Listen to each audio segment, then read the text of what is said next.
Hello everyone, কেমন আছেন সবাই? আশা করি সবাই ভালো আছেন, আমিও ভালো আছি। তো চলুন আজকের ভ্লগটা স্টার্ট করা যাক। তো সকাল সকাল রোদ বাড়ির মধ্যে ঢুকে পড়েছে। এখন প্রায় সকাল 8টা বাজছে। আর চারিদিকটা দেখুন কি সুন্দর। আর ওখানে সাইকেলগুলো দাঁড় করানো আছে। তো মায়ের আজকে ক্লাস হচ্ছে, তো সেই মায়ের স্টুডেন্টরা এসেছে, ওদের সাইকেলগুলো এখানে দাঁড় করানো আছে। দেখুন কি সুন্দর ফুল ফুটেছে। আর আজকে তো শিবরাত্রি, তো গ্যাসটা তো ধুতে হবে। এমনিতেও প্রত্যেক দিন ধোয়া পোছা হয়, তাই বলে আজকে একটু ভালো করে ধুয়ে নিই। আর এখনও বাগা গোছা কিচ্ছু হয়নি, এগুলো বাগাতে হবে, গ্যাস ধুতে হবে। আয়ুষ এখনও ঘুমোচ্ছে। অনেক দিন পরে এদিকে রুমের জানালাটা খুললাম। রুমের জানালাটা প্রত্যেক দিন খোলা হয় না, একটা জানালা খোলা হয়, একটা জানালা খোলা হয় না। কি সুন্দর আকন্দ ফুল ফুটেছে। আর আয়ুষ বলতে বলতে ঘুম থেকে উঠে পড়েছে। তো ওকে বলছি আমার দিকে তাকা, ফোনটার দিকে তাকা, তো ও তাকাচ্ছে না, ওর এখনও ঘুমের ঘোরটাই কাটেনি। তো ঘুম থেকে উঠতে উঠতে ওকে বললাম চল, কালকে কলাগুলো কেটেছিলাম তো ওটা পেকেছে না পাকেনি দেখ। সেই জন্য ওকে বলতে না বলতে ও বস্তারে টেনে নিয়ে চলে এসছে। ওকে বলি চল, যদি পেকেছে তাই ঝুড়িটাতে রাখবো, তাই ঝুড়িটাকে আনতে বললাম। তো ঝুড়িটা এনে পরে বসলো। ঝুড়িটাতে একটা লেবু আছে আর একটা কলা পাকা আছে। তো চলুন দেখা যাক কলাগুলো পেকেছে কি না। কালকে রাখলাম, আজকে কি পাকে? যদি পাকে তো ভালোই বটে, খেতে গুলোবে। তো কটা পেকেছে সেটাই এখন দেখার। এই যে একটা, দুটো, এই দুটো কলাই পেকেছে, বেশি পাকেনি। কালকে কেটেছে, আজকে কি আর পাকে? এই যে বলতে বলতে সকালে আয়ুষ কলা পাকা নিয়ে বসে পড়েছে।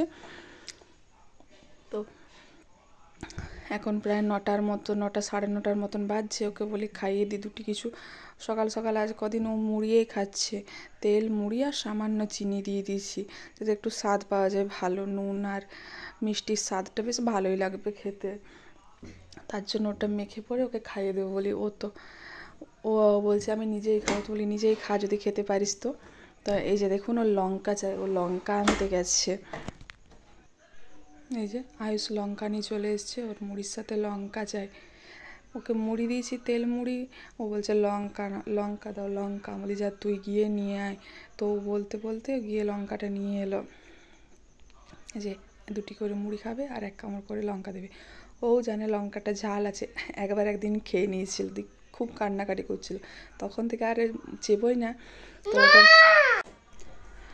দেখুন দুটি করে মুড়ি খাচ্ছে আর লঙ্কাটা মুখে নিচ্ছে আর রেখে দিচ্ছে। ঝাল তো খাবে না। ওকে আমি জিজ্ঞেস করলাম মুড়ির সাথে লঙ্কাটা খাবার পর কেমন লাগছে? না ইয়াম্মি খেতে লাগছে। ওর ইয়াম্মি, সবটাই ইয়াম্মি লাগে। এই যে লঙ্কার মুড়ি খাওয়া হলো। আর এখানে আজকে বাজার নিয়ে এসছে বরবটি, বাঁধাকপি, আলু, কুমড়ো। আর এখানে কাজের মাসি বাসনগুলো ধুয়ে দিয়ে গেছে, তো ওর বাসনগুলো নিয়ে খেলতে হবে, ওই জন্য বাসনগুলো নিয়ে খেলছে। তো আজকে শিবরাত্রি, সকাল সকাল স্নান করে পরে পুজো করলাম। আজকে মন্দির তো যাওয়া হয়নি, তাই বাড়িতেই পুজো করে নিলাম। আর আজকে শিবরাত্রির জন্য এখানে আজকে তো ভাত হবে না, ভাত খাবো না, তার জন্য এখানে ছোলা আর আলু সেদ্ধ হচ্ছে। আর এদিকে পাশে আরেকটা কড়াইয়ে কুমড়োর ঝাল বসিয়েছি। তো এই সবজিটা হোক, আমি এদিকে আটাটা একটু মেখে নিই। আটাটাতে একটু সামান্য নুন দিয়েছি আর একটু তেল দিয়ে পরে আটাটা ভালোভাবে মেখে নেব। যে মাখা হয়ে গেছে, তো আটাটা একটু ভিজুক, তারপরে লুচি ছাঁকবো। তো এখানে আয়ুষের আজকে বিকেলবেলায় ঘুমিয়ে উঠতে দেরি হয়ে গিয়েছিলো, তাই বাইরে বেরোতো, খুব সন্ধে হয়ে গেল। ওকে তাও বাইরে বেরোতেই হবে। দেখুন অন্ধকার অন্ধকার হয়ে এসছে, তো ওকে যাওয়া চাই। বলি চল তাহলে একটু ঘুরেই আসি বাইরের থেকে, মনটাও ভালো হবে বেরোলে।